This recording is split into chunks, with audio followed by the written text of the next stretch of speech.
going to.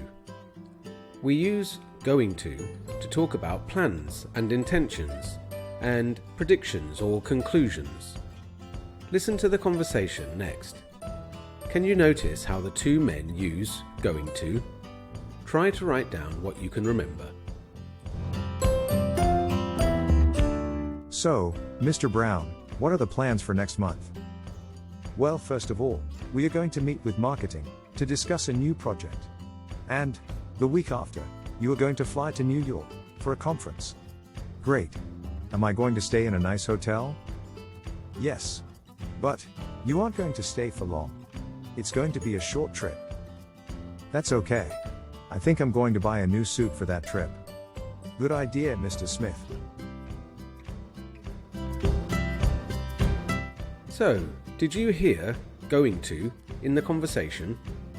That's right, we heard are going to meet, are going to fly, am I going to stay, you aren't going to stay, is going to be, and am going to buy. So we need to use the verb to be in the correct form before going to. For example,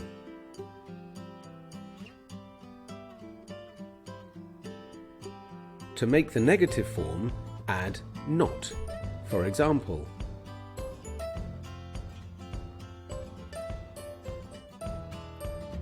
of course, we often use the contracted form. For example,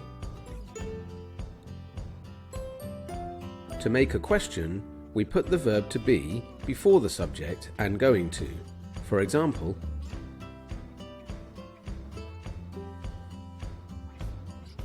or as a negative question,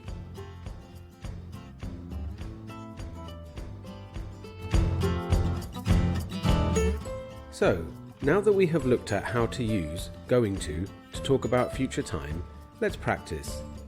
Each sentence has a mistake in it.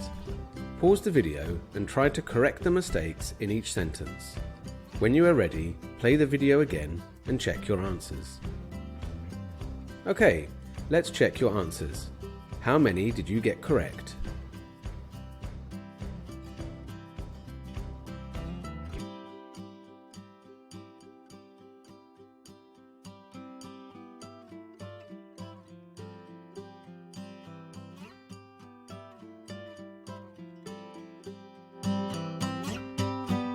Now it's time to practice.